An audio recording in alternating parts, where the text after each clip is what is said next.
Hello fellow pondologists, welcome to the second episode of the Species Spotlight.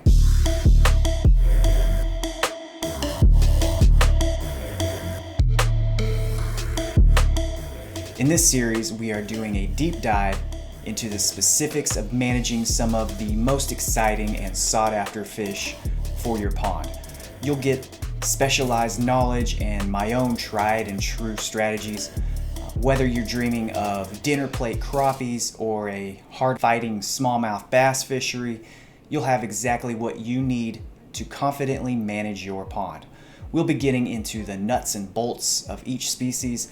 Each episode is a deep dive into one specific game fish and their allies. Allies meaning what other species they do well with and their preferred forage species.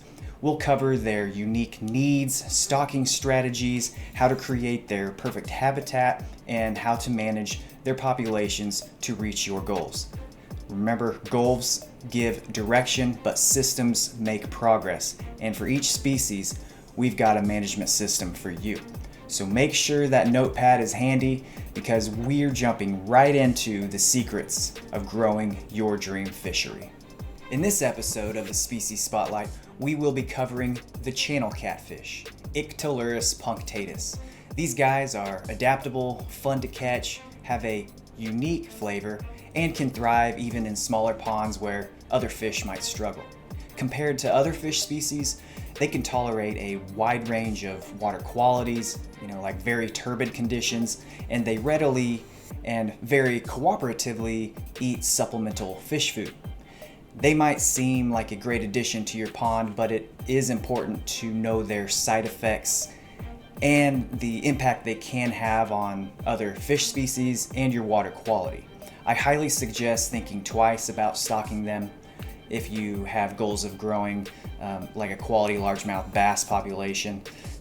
Because they can have negative impacts on water clarity, aquatic vegetation, bait fish abundance, and spawning success of other species. So for pond owners that insist on having channel cats, I will acknowledge the repercussions.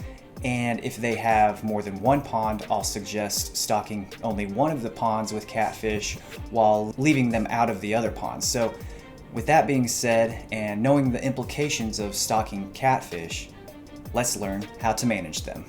Planning and prepping your catfish pond. Success starts with a well-prepped pond. They can do well even in small ponds, smaller than a half acre or so, especially when you give them supplemental fish food. Aim for about 6 feet deep with some deeper areas. Steep banks with a 3-to-1 slope will help control aquatic vegetation growth. And it's worth mentioning that these are just guidelines. I've seen channel catfish thrive in very shallow ponds, so you just have to make sure they are getting enough oxygen. If you have a shallow pond, I would suggest installing a surface aerator to ensure their survival during stressful events and during the summer heat. It's just, you gotta make sure they got enough oxygen. Stocking channel catfish is a very critical thing to look at if you want a successful population. If you want a fat and happy catfish population, starting off on the right track is very important. If you're not planning on providing a supplemental fish food, stock them at a rate of 50 to 75 per acre. With fish food, you can stock them at a higher rate, around 100 to 200 per acre. Only stock at that higher rate if you're not trying to manage for any other predator. If your goal is to have multiple predators such as largemouth bass and crappie, I'd only stock 50 per acre. Even if you're supplementally feeding them, they will outcompete and bully around the bluegills for the fish food. For new ponds without an established predator population, you can stock 4 to 6 inchers. If you already have a pond with predators, I would definitely stock bigger ones like 8-inch plus individuals, just so they're not an expensive meal for the bass. Stock them in the spring or early summer when water temperatures are around 65 degrees. To prevent overpopulation, it is good practice to harvest them when they reach a certain size. If you're looking to grow some monster catfish, you'll want to harvest the smaller individuals so the larger adults can grow without much competition. If you don't see yourself harvesting enough throughout the year, you'll want to stock largemouth bass as well to help control their abundance. A safe stocking rate for the largemouth bass is between 50 and 75 per acre to help control the natural reproduction of the catfish. Channel catfish have different protein needs as they grow throughout their life stages. Catfish fry need 36 to 50% protein, fingerlings need 35 to 40, and adults need 28 to 32%. Floating pellets are usually best. You can easily observe their feeding activity and adjust the amount of food that is being dispensed accordingly. Sinking pellets make it hard to monitor that and can be wasteful and cause water quality issues in the long run. The feeding schedule and frequency, I start the growing season off with 2 feeding times every day. Feed what they'll clean up in 5 to 10 minutes or so. Once they are observed cleaning house, I will bump it up to about 4 times a day: early morning, mid-morning, early afternoon, and evening. This feeding schedule is simplified by placing an automatic fish feeder around your pond. The Texas Hunter directional fish feeders are by far the most reliable fish feeders out on the market right now. In the Ultimate Pond Management Playbook, available on our website, you'll learn how to supply your pond with the correct amount and type of supplemental fish food with precision. Their natural diet consists of insects, snails, and small fish for juveniles. Adults can eat mostly fish and unfortunate animals taking a swim. They are scavengers, also known to eat some algae. I've seen their stomachs completely jam-packed with filamentous algae. But it is suspected that they ingest the algae to get all of the macroinvertebrates that are hanging out inside of that algae. So supplemental feed is definitely recommended for optimal growth, especially when their densities are high. For those of you that want to go the all-natural route, having a healthy and diverse prey base will provide them with the necessary forage. Channel cats are opportunistic feeders and will essentially eat anything they come across, but you want to make sure there's an adequate abundance of bite-sized bluegill available for them. And other bait fish species that I stock for catfish are golden shiners, fathead minnows, and red ear sunfish.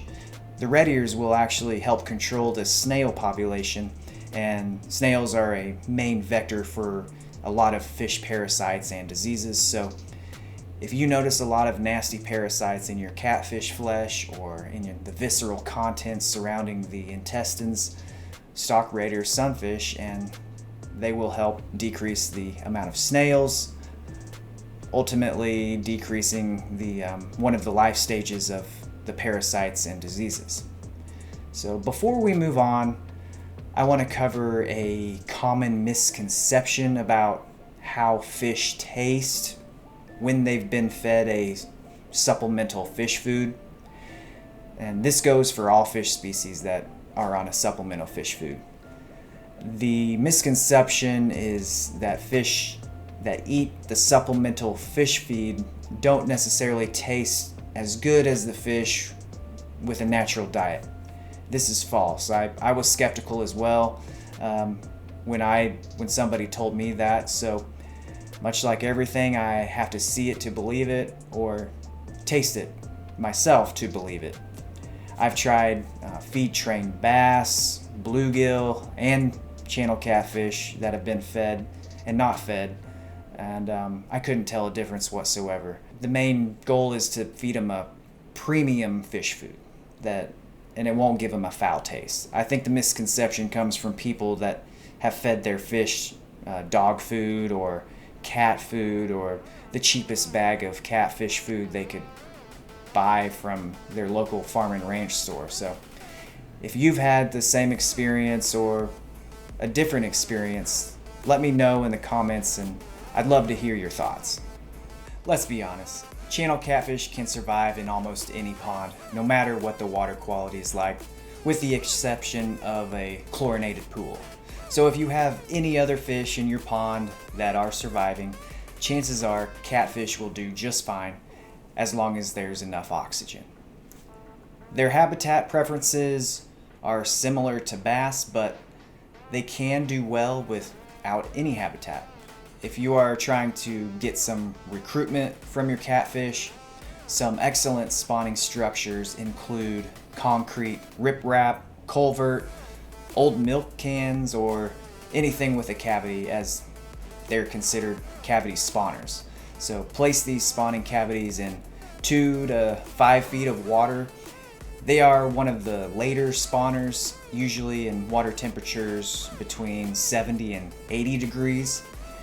For aquatic vegetation, it depends on your situation, on how much vegetation is recommended or needed. If you're relying on natural forage items, you'll want to keep vegetation coverage around 20%. More times than not, if your pond has a high density of channel catfish, you won't have to worry about vegetation coverage because of their feeding behavior. They like to root around the bottom of the pond, which will uproot vegetation and make the pond murky so that sunlight isn't able to penetrate very far. This can inhibit aquatic vegetation growth, but it can create an environment more suitable for filamentous algae. An effective way to sample catfish is with a rod and reel, baited with live bait or stink bait. Fish them on the bottom or suspended from a big bobber. I like suspending the bait from a bobber if the catfish are trained to floating fish food. Setting jug lines or trot lines is also a very effective way to sample them. Either way, getting data is important to know if they are doing well or not. Have a standard weight chart available and cull anything that is below the standard weight or with a relative weight of less than 100. In the Ultimate Pond Management Playbook, I cover the ins and outs of how to accurately sample the fish in your pond. For quality channel catfish, you'll want to maintain a catch per unit effort, or a CPUE, below 20 per hour. This means when you're sampling catfish, you're catching 25 catfish per hour. To be more accurate, go out multiple times and around different areas of your pond and sample for the same amount of time, and take the average CPUE of all of your sampling periods. That will give you a better understanding, a better representation of the actual CPUE. If you gained something from this video, please hit that like button and subscribe to my channel if you haven't already. Doing that helps grow this channel so I can keep making these videos for all of you. So also feel free to ask any questions in the comments and let me know if there's something that you're interested in that you'd like me to cover in another video. If you really want to take your pond knowledge to the next level, you'll have to check out the Ultimate Pond Management Playbook. Click on the link in the description to enroll, or go to pondology101.com. Now remember, you don't need a PhD or a master's degree to master the science of pondology. It's your pond, so don't let anyone tell you what you can and can't do. You can create your dream pond. You can be your own biologist.